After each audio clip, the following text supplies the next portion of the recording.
और मेले का मतलब ही मिलना जुलना, और केवल मिलना जुलना नहीं, अपने जीवन की न्यूनतम आवश्यकताओं के साथ साथ भविष्य की सभी प्रकार की संभावनाओं के लिए हम अपने व्यापार व्यवसाय के साथ अपनी संस्कृति को भी बढ़ाते हैं, अपने बीच अपनत्व का भाव भी लाते हैं। जैसे मेले के शब्द में जुड़ा हुआ है स्वदेशी, लेकिन इसके पीछे जुड़ा हुआ है रोजगार मेला। ये रोजगार देने वालों का मेला, रोजगार परक व्यवस्थाओं को प्रोत्साहन देने वाला मेला। हम में से आज इस बात के लिए और आनंद आता है, काल के प्रवाह में हमारी अपनी बहुत अच्छी भूमिका थी, लेकिन हमारी अगर इकोनॉमी की बात करें तो आजादी के पहले से लेकर के उस काल में, जब आज अंग्रेजों के पहले की बात करें तो भारत की इकोनॉमी, भारत के उद्योग धंधे, मसाले, मलमल की, हमारे कपड़े की अलग अलग प्रकार की थान, लोग कहते हैं कि अंगूठी में से पूरा थान निकाल लेते थे। कपड़ों के लिए तो इतना बढ़िया भारत का मार्केट था, पूरी दुनिया हमारी तरफ आकर्षित होती थी।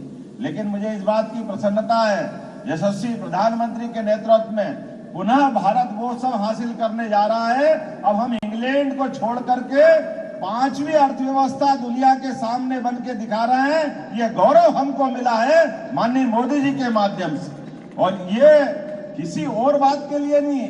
हमने, जिनने हम पे 250 साल से ज्यादा राज किया, उस इंग्लैंड को पीछे छोड़कर आगे बढ़े।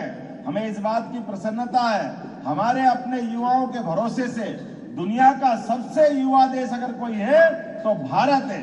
ऐसे में भारत की प्रतिभाएं, ये हमारे स्कूल कॉलेज से निकलने वाले बालक बालिकाएं, हमारे समाज के अलग अलग काम करने वाले युवा मित्र, इन सब के लिए मध्य प्रदेश सरकार के द्वारा हमने लगातार अभियान चलाया हुआ है। एक के बाद एक अपने संभाग केंद्रों पर रीजनल इंडस्ट्री कॉन्क्लेव के माध्यम से हमारे अपने उद्योग धंधों के लिए सरकार प्रोत्साहन दे रही है। आप अपना उद्योग धंधा लगाइए, हमारी सरकार आपको प्रोत्साहन देगी।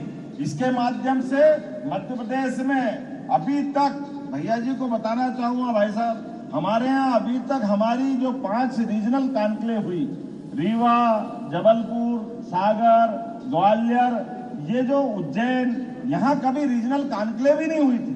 पहली बार मुझे तो आश्चर्य लगा, बड़े बड़े उद्योगपति जब वो आकर के ग्वालियर में बैठे, तो नाम बताना चाहूंगा, केवल संकेत में 5 सबसे बड़े बड़े उद्योगपतियों में से एक, वो कह रहे हम तो ग्वालियर ही पहली बार आए।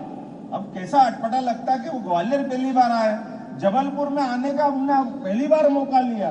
रीवा सागर की तो बात ही समझ में नहीं आई, तो रीवा और सागर में हमारे अधिकारियों से हमने कहा कि आप सागर में भी रीजनल कॉन्क्लेव कर सकते हैं, ये संभाग केंद्र है, यहाँ उद्योग धंधे क्यों नहीं हो सकते? जरूर होना चाहिए।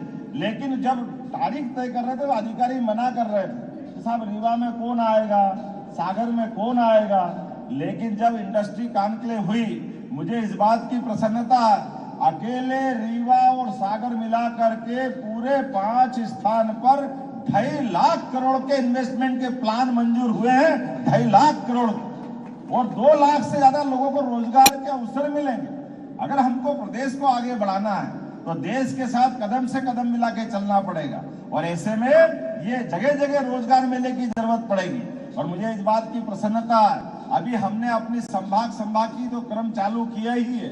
अभी इसी 7 तारीख को नर्मदापुरम जैसी जगह पर, पुराना होशंगाबाद जिला, जहां हम रीजनल कॉन्क्लेव कर रहे हैं, पहले हमने 250 हेक्टेयर जमीन रखी कि यही उड़ जाए तो बहुत है, लेकिन अभी तो हमारी मीटिंग हुई नहीं है।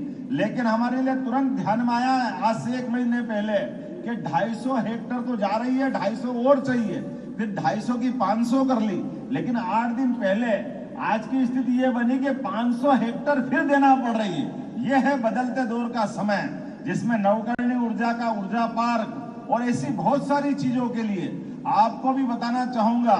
हमारे यहाँ पे जो उद्योगपति बैठे वो भी समझ सकते हैं कि अगर आप रेडीमेड गारमेंट्स की फैक्ट्री लगाते हो मध्य प्रदेश के अंदर, तो मध्य प्रदेश के अंदर हमारी जो माताएं बहनें या भाई जो उसमें काम करेंगे, प्रति व्यक्ति काम करने वाले व्यक्ति के लिए 5,000 रुपया महीने का प्रोत्साहन 10 साल तक मध्य प्रदेश सरकार देने वाली है ताकि हमारी 54 सीट देकर हम